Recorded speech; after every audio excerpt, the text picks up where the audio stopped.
Kali ini kita akan membahas mengenai mating, yaitu pasangan dua benda pada saat kita merakit mereka. Nah, kita akan melihat dari sisi vektor normal dan vektor posisi. Ya, kita mulai saja sekarang. Nah, pertama tentunya adalah melihat benda yang akan kita rakit. Jadi yang pertama, di dalam sistem CAD, setiap benda memiliki sistem koordinatnya sendiri-sendiri. Sebagai contoh, ini ada benda kita, bendanya sederhana.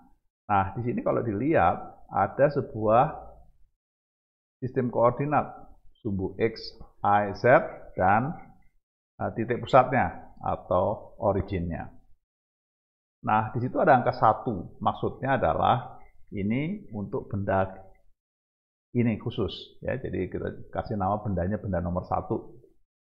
Nah, kemudian kalau kita punya banyak benda, maka setiap benda atau setiap part di dalam file kita, di dalam file assembly kita, setiap benda memiliki sistem koordinatnya sendiri-sendiri. Posisi originnya, dan orientasi dari sumbu X, Y, dan Z masing-masing part tersebut. Nah, di samping kumpulan dari sistem koordinat part ini, ada hanya satu sistem koordinat yang disebut dengan sistem koordinat global. Ya. Nah, sistem koordinat global pada hakikatnya adalah digunakan untuk menerangkan masing-masing sistem koordinat lokal. Kita ambil contoh saja sekarang di sini. Nah, kita ambil contoh sekarang. Kita punya sistem koordinat 1. Kita tanya, di mana lokasi dari origin, yaitu lokasi dari O1. Nah, kita memberitahu dia. Lokasinya adalah di koordinat ini ya. Yang menerangkan berarti sekian satuan panjang pada arah X global, sekian satuan panjang pada arah Y global, dan sekian satuan panjang pada Z global ya. Nah, di sini kelihatan X, Y, Z yang menerangkan bahwa ini adalah dirujuk ke global. Pertama, posisi dari origin. Yang kedua, arah masing-masing sumbu dari sistem koordinat lokal. Saya bilang misalnya, minta kita lihat ini misalnya. Ini adalah sistem koordinat lokal sumbu Z-nya. Arahnya seperti yang terlihat di gambar. Nah, lalu kemudian kita pada saat lihat di sistem koordinat global, arahnya yang sama adalah X, sehingga kita menuliskannya yang tertulis di sini. Ya. Nah, jadi di sini menerangkan bahwa kolom ini menerangkan bahwa sistem sumbu Z pada sistem koordinat lokal yang pertama memiliki satu satuan arah pada X global, 0 satuan arah pada Y global, dan Z satuan arah pada Z global. Ya. Nah, untuk yang lain, misalnya saya ambil X lokal, saya ambil kolom X lokal ini. Terus di sini kita lihat ini sama dengan apa? Sama dengan ini. Ya, jadi X1 dengan Z, sehingga di sini kelihatan ada angka 1.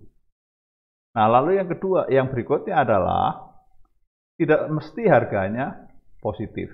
Bisa harganya negatif, seperti kalau kita lihat arah I1 ini, itu ini, berlawanan arah dengan I arah global. Dan kemudian tentunya berikutnya adalah isinya bisa juga antara minus 1 sampai plus 1. Ya, di sini hanya disederhanakan saja, makanya isinya hanya 0 dan 1. pada kenyataannya setiap angka dalam matriks 3 baris kali 4 baris ini isinya bisa segala macam, ya. Nah, saya tidak akan membahas lebih lanjut mengenai bagaimana perhitungan arah-arah ini. Saya hanya akan menggunakannya. Nah, sekarang kita sudah menetapkan, berarti untuk setiap part kita harus bisa menghubungkan antara sistem koordinat lokalnya dia dengan sistem koordinat global yang dimiliki oleh ruang dari file computer aided design kita. Nah, kemudian kita akan maju dengan contoh ini, ya. Jadi di sini ada benda yang nomor 2. Benda yang nomor 2 ini. Nah, perhatikan dia punya titik origin dari sistem koordinatnya dia, O2. Dia juga punya 3 sumbu yang mewakili orientasi dari part nomor 2 ini, dan dia beda dari part nomor 1. Bisa sama, bisa beda, tapi umumnya secara umum kita bilang oke, itu beda. Nah, yang kemudian menghubungkan kedua sistem koordinat dari 2 benda ini, itu dilakukan dengan transformasi ke sistem koordinat global. Nah, kita sekarang tentunya tidak akan membahas mengenai matematikanya. Kita langsung saja ke penggunaan pengetahuan sistem koordinat lokal untuk berbagai atau enggak berbagai, hanya 4 atau 5 kondisi mating yang umum ditemui di sistem computer aided design. Nah, yang pertama adalah mating yang namanya coincident. Kalau coincident, apa yang dilakukan? Nomor 1 dia bilang begini, kalau coincident berarti kita membutuhkan 4 informasi. 2 informasi untuk masing-masing benda, ya. Apa informasinya? 1, titik mana yang akan disatukan, ya. Tuh, lalu kemudian yang kedua, permukaan mana yang akan ditempelkan. Ini, ya. Jadi yang N adalah vektor, P adalah titik pada permukaan datar yang diwakili oleh vektor M. Itu benda yang pertama. Benda kedua tentunya kita juga punya. Mana permukaannya, face-nya diperlihatkan, oke, yang warnanya abu-abu lebih gelap, mana vektor yang normal atau mewakili face tersebut, terus kemudian titik mana pada face tersebut yang akan kita satukan. Jadi perhatikan di sini dua benda, masing-masing vektor normal dan posisi. Nah, sekarang kalau kita mau melakukan incident, apa yang sebetulnya kita lakukan? Yang kita lakukan adalah kita geser sedemikian rupa sehingga posisi P1 sama dengan P2, jadi kedua titik tersebut melekat. Terus yang kedua vektor normal N harus dibuat berlawanan arah. Nah, ini gampangannya. Kalau kita lihat di sini ya, N1 sama dengan X1 dan N2 sama dengan X2. Nah, kemudian sehingga tadi dikatakan bahwa kedua vektor N ini mau dibuat berlawanan arah, sehingga kalau kita lihat di sini, X1 dan X2 berlawanan arah. Inilah bagian pertama dari coincident, dan kemudian titik P1 dan P2 harus dibuat berhimpit, ya, harus dibuat berhimpit, dan tentunya di sini nggak kelihatan karena tertutup. Tapi bisa saudara bayangkan kalau benda kedua ini diputar terhadap sumbu I sedemikian rupa sampai X-nya berlawanan arah dengan X1, maka saudara bisa melihat bahwa si titik P1 dan P2 ini akan berada pada tempat yang sama, ya, atau berimped. Ini yang koinsiden. Nah, lalu kemudian ada lagi yang mirip, yaitu koplanar. Ini mirip dengan dia.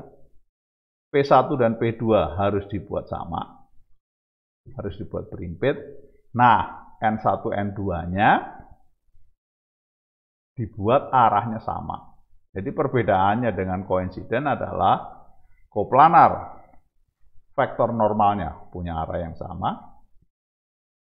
Koinsiden, vektor normalnya harus berlawanan arah. Dari sini kita maju yang ketiga, yaitu yang disebut konsentrik. Nah, yang disebut konsentrik umumnya menyangkut dua buah silinder. Jadi di sini diperlihatkan ada dua buah silinder. Satu bentuknya poros, satu bentuknya lubang. Dan masing-masing silinder tentunya punya sumbu, ya. Dalam hal ini sumbunya adalah ini untuk lubang, dan kemudian yang kanan kalau untuk shaftnya sumbunya kebetulan di sini diperlihatkan vertikal. Nah, konsentrik dengan sangat gamblang bisa dibayangkan kita membuat sumbunya